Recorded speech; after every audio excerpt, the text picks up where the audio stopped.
Baiklah, di sini perkenalkan saya Muhammad Arif Fauzi. Di sini bertugas sebagai pemberi materi kepada penyuluhan kepada penyuluh sebelum terjun langsung ke lapangan untuk melakukan penyuluhan kepada kelompok tani. Di sini ada materi tentang metode penyuluhan pertanian. Memperkenalkan apa saja metode penyuluhan pertanian yang bisa kalian gunakan nanti apabila terjun ke lapangan memberi materi kepada kelompok tani atau petani itu sendiri. Pertama itu ada metode ceramah, yang dimana metode ceramah ini adalah suatu cara dalam menerangkan dan menjelaskan suatu ide, pengertian atau pesan secara lisan kepada sekelompok sasaran atau kelompok tani sehingga memperoleh informasi sesuai yang diinginkan. Metode ceramah ini dilakukan itu adanya satu orang pemateri yang menyampaikan langsung materinya kepada pendengar atau stakeholder supaya informasi yang disampaikan itu tersampaikan kepada petani atau kelompok tani yang ingin dituju atau yang ingin dilakukan penyuluhan.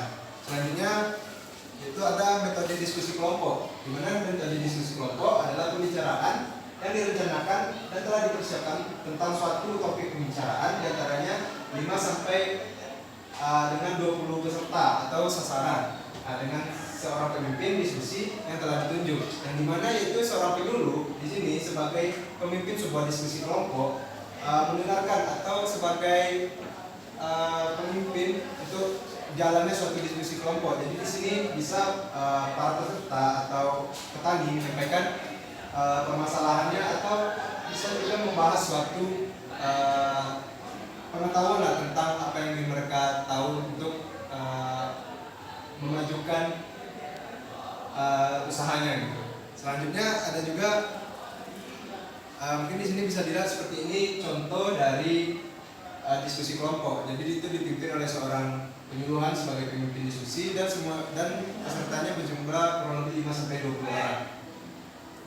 Selanjutnya itu metode curah pendapat. Metode curah pendapat ini adalah suatu bentuk pemecahan masalah di mana setiap anggota mengusulkan semua kemungkinan pemecahan masalah yang terpikirkan oleh masing-masing peserta dan evaluasi atas pendapat-pendapat yang dilakukan kemudian. Jadi di sini metode curah pendapat ini, misalnya nanti ada suatu masalah pada kelompok tani, maka dikumpulkanlah semua pendapat-pendapat dari misalnya dari penyuluhan maupun dari petani-petani itu, kemudian dicarilah atau dikumpulkan menjadi sebuah solusi bagi masalah tersebut. Selanjutnya metode demonstrasi. Metode demonstrasi adalah suatu cara untuk menunjukkan pengertian ide dan prosedur tentang suatu hal yang telah dipersiapkan dengan teliti untuk memperlihatkan bagaimana cara melaksanakan suatu tindakan adegan dengan menggunakan alat peraga. Metode ini digunakan terhadap kelompok yang tidak terlalu besar jumlahnya. Jadi demonstrasi ini hampir sama dengan ceramah, namun di sini ada alat peraga atau alat bantu yang mendukung untuk jalannya metode demonstrasi ini. Mungkin sekian dari materi yang bisa saya sampaikan kepada penyuluh. Mungkin kalau ada yang ingin bertanya, dipersilakan.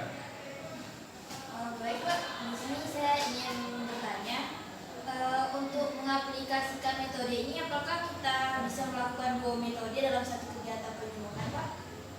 Baik, saudari. Mungkin langsung saya jawab saja ya pertanyaan dari saudari yang di sana. Jadi untuk apakah bisa mengaplikasikan 2 metode sekaligus dalam melakukan kegiatan penyuluhan?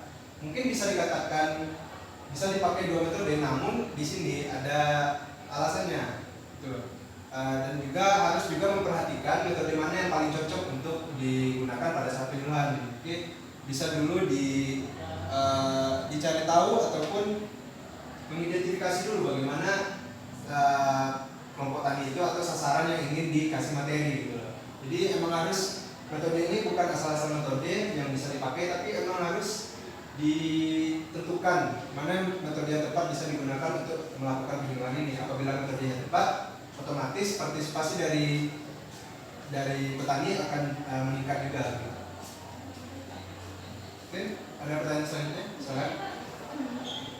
Apakah jika dalam kegiatan penyuluhan itu diadakan pelatihan, metode mana yang lebih cocok digunakan? Baik, terima kasih atas pertanyaan saudara di sana. Mungkin apabila ada kegiatan pelatihan dalam kegiatan penyuluhan yang kita lakukan, mungkin metode yang paling cocok digunakan itu metode demonstrasi. Kenapa metode demonstrasi? Karena di sini itu menunjukkan langsung pengertian ide dan prosedur tentang suatu hal yang dipersiapkan dengan sangat teliti gitu. Jadi ini sudah dipersiapkan semua gitu.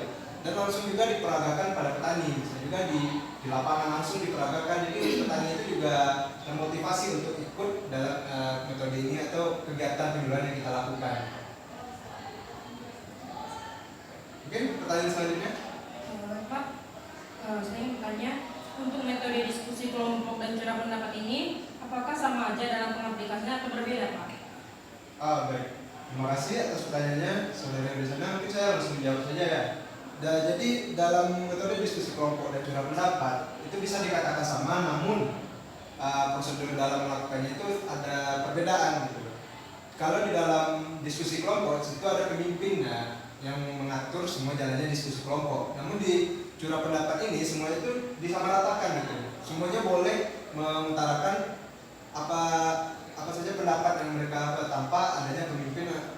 Jadi nanti itu dikumpulkan saja semua pendapat-pendapat dari petani maupun dari stakeholder lainnya, terus dikumpulkan satu. Setelah itu menjadi sebuah solusi untuk pemecahan suatu masalah.